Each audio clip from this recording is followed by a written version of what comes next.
بزرگترین بمب ساعتی جهان اتمی نیست. این رشته‌های باریک فیبر نوری در کف خلیج فارس هستند. تریلیون‌ها دلار پول دنیا از این رشته‌های باریک رد می‌شود. اگر این کابل‌ها قطع شوند، اقتصاد دنیا به عصر حجر برمیگردد. بیایید با هم ببینیم نقشه محاصره دیجیتال جهان چیست؟ در این اواخر گزارش‌های مبنی بر تهدیدهای ایران و گروه‌های متحدش مثل حوثی‌های یمن برای هدف قرار دادن و قطع شریان‌های حیاتی دنیای دیجیتال در زیر دریا منتشر شده است. غول‌های تکنولوژی مثل متا به دلیل همین تنش‌ها پروژه‌های کابل زیردریایی خود مثل تو افریکا پرلز را در منطقه متوقف کردند. قطع کابل‌های زیردریایی و پیامدها برای آمریکا و جهان. فلج شدن اقتصاد دیجیتال. بیش از 95% ترافیک اینترنت جهانی و روزانه بیش از 10 تریلیون دلار تراکنش مالی از طریق این کابل‌ها جابجا می‌شود. قطع آنها یعنی توقف آنی سیستم‌های بانکی مانند سویفت، بورس‌ها و تحصیلات آنلاین و خدمات ابری در اروپا، آسیا و آفریقا. بحران هوش مصنوعی یا AI. دیتا سنترهای عظیم گوگل و مایکروسافت در منطقه خلیج فارس که برای پردازش‌های سنگین AI ساخته شده‌اند، در صورت قطع کابل‌ها عملاً بلا استفاده می‌شوند. دیتا سنترهای عظیم گوگل یعنی سرورهای عظیم و مورد نیاز برای پردازش‌های دقیق هوش مصنوعی و کمک به افزایش سرعت زیاد می‌شوند. شوک دوگانه، انرژی به علاوه داده. تنگه هرمز مسیر عبور 20% نفت جهان است. ترکیب جریان انرژی و جریان دیتاها یک بحران اقتصادی بی‌سابقه جهانی ایجاد می‌کند. سناریوی همکاری یمن و ایران. محاصره دیجیتال.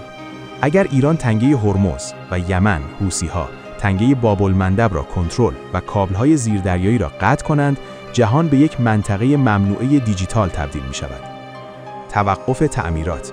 بزرگترین مشکل این است که حتی اگر کابل‌ها بر اثر حادثه مثل لنگر کشتی قطع شوند، کشتی‌های تعمیراتی به دلیل شرایط جنگی جرأت ورود به منطقه را نخواهند داشت و قطعی اینترنت می‌تواند ماه‌ها طول بکشد. در این وضعیت ماهواره‌ها می‌توانند یک کهکشان فرشته نجات و راه حل موقت باشد، اما برخلاف باور عموم ماهواره‌ها نمی‌توانند جایگزین کامل کابل‌های زیردریایی شوند. آمار کلیدی: کابل‌های زیردریایی 99% ترافیک اینترنت جهان را حمل می‌کنند. تمام ماهواره‌های فعلی جهان از جمله استارلینک ایلان ماسک روی هم تنها 1/10 تا 0.3 ظرفیت انتقال داده‌های جهان را دارند. سناریوی اینترنت اضطراری، نکته مثبت. ارتباطات حیاتی. در صورت قطع کابل‌ها، ماهواره‌ها اجازه نمی‌دهند دنیا کاملاً خاموش شود. ارتباطات دولتی، نظامی و اورژانسی از این طریق حفظ می‌شود.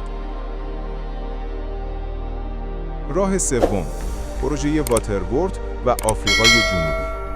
اما اگر مسیر دریای سرخ و تنگه هرمز هر دو مسدود شوند، با در نظر داشت محدودیت ظرفیت ماهواره‌ها، تکلیف چیست؟